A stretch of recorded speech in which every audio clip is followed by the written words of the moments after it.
Hello दोस्तों, आपका हमारे यूट्यूब चैनल में बहुत बहुत हार्दिक स्वागत है। आज मैं अपने इस वीडियो में आपको प्रेजेंट परफेक्ट टेंस के बारे में बताने वाला हूं। चलिए अपने वीडियो को स्टार्ट करते हैं और प्रेजेंट परफेक्ट टेंस के बारे में जानते हैं कि प्रेजेंट परफेक्ट टेंस किसे कहते हैं।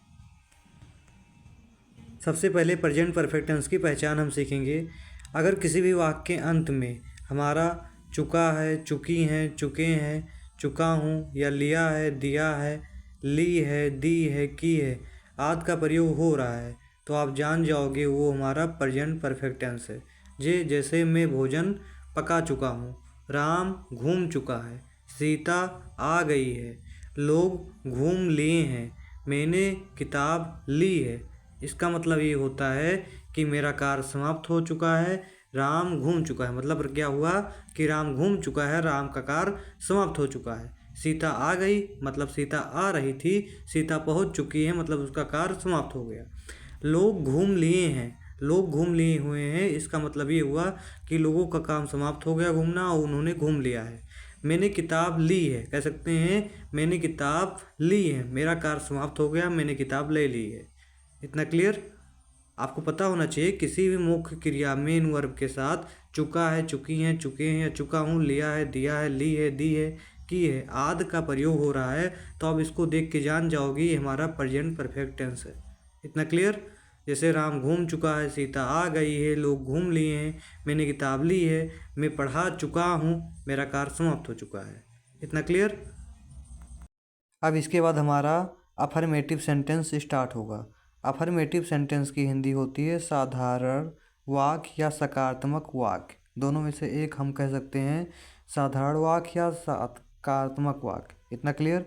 इसमें आपके एकदम सरल वाक्य पूछे जाएंगे, जैसे मैं खाना पका चुका हूँ, तुम स्कूल पहुँच चुके हो।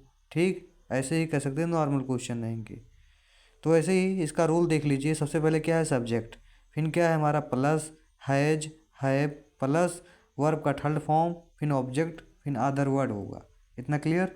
अब क्वेश्चन उठता है ये हैज और हैव हमको प्रयोग कहाँ करना है, तो आई यू बी दे के साथ हमको हैव का प्रयोग करना है और ही सी इट के साथ हमको प्रयोग करना है हैज का। इतना क्लियर होना चाहिए आपको।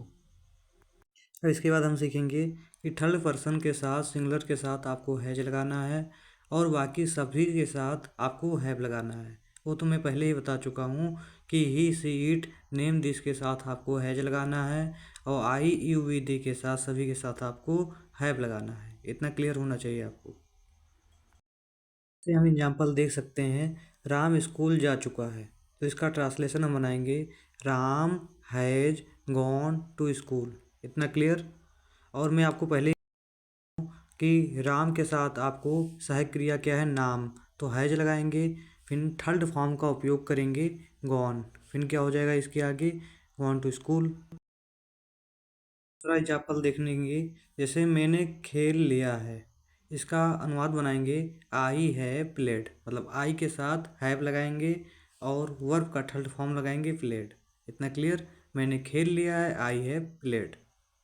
अब हमारा नेगेटिव सेंटेंस स्टार्ट होता है जिसको कहते हैं नकारात्मक वाक्य। इसमें हमेशा आपके नेगेटिव चीज़ें ही आएंगी, जैसे मैं नहीं पढ़ा चुका हूँ, मैं खाना नहीं खा चुका हूँ। तो इसका रूल देख लीजिए। सबसे पहले सब्जेक्ट होगा, फिर हैज हैव, फिर प्लस नॉट, फिर प्लस वर्ब का third form, plus object, plus other word. इतना क्लियर होना चाहिए आपको। नेगेटिव सेंटेंस की हिंदी क्या होती है नकारात्मक वाक्य। इसमें कह सकते हैं हमेशा आपके नहीं से ही चीज़ें स्टार्ट होंगी। मैं नहीं पढ़ा चुका हूँ, मैं स्कूल नहीं जा चुका हूँ, मैं नहीं घूम चुका हूँ, ऐसे ही अनुवाद आएंगे। तो आप जान जाओगे कि हमारा रूल क्या लगेगा, सब्जेक्ट हैज है प्लस नॉट प्लस वर्ब का third form plus object plus other word. इतना क्लियर? अब चलिए एग्जाम्पल देखते हैं। हमारे एग्जाम्पल में सबसे पहला हमारा एग्जाम्पल है राम स्कूल नहीं गया है। मतलब Ram has not gone to school. इतना क्लियर होना चाहिए। राम स्कूल नहीं गया है तो राम के साथ सब्जेक्ट हमारा क्या है राम, सहायक क्रिया क्या लगाएंगे हैज़, फिर नॉट गॉन टू स्कूल। इतना क्लियर? अब चलिए हम दूसरे एग्जाम्पल देखते हैं कि दूसरा एग्जाम्पल हमारा क्या है। दूसरा एग्जाम्पल हमारा है मैंने नहीं खेला है। तो इसकी अनुवाद बनाएंगे मैंने के आई, फिर आई के साथ हम हैव लगाते हैं नॉट प्लेड। मैंने नहीं खेला है, आई हैव नॉट प्लेड। इतना क्लियर। अब अगला हम देखते हैं अनुवाद अपना। अगला अनुवाद है हमारा, हमने फिल्म नहीं देखी है। हमने के साथ हमने का क्या होगा, बी के साथ सहायक क्रिया हैव लगाते हैं, नॉट, और देखने का क्या होता है, सीन द फिल्म।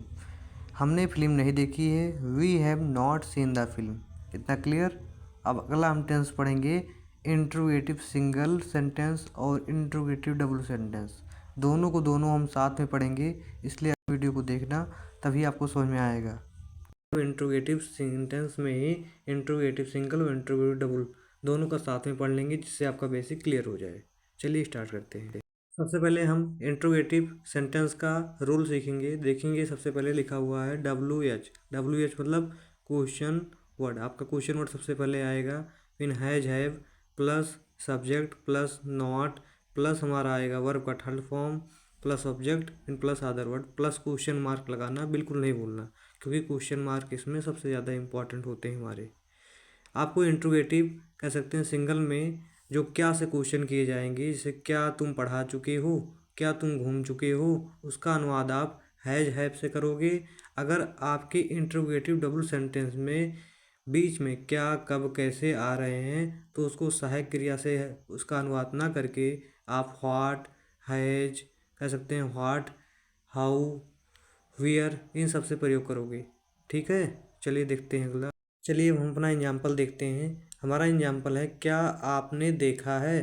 तो क्या आपने देखा है, आपने की कह सकते हैं इंग्लिश होती है यू, आपने का कह सकते हैं आपकी इंग्लिश होगी यू के साथ सहायक क्रिया हमारा लगता है हैव। अगर आपका क्वेश्चन सबसे पहले क्या से स्टार्ट होता है, तो आप सहायक क्रिया हैज और हैव से ही अनुवाद करना स्टार्ट करोगे।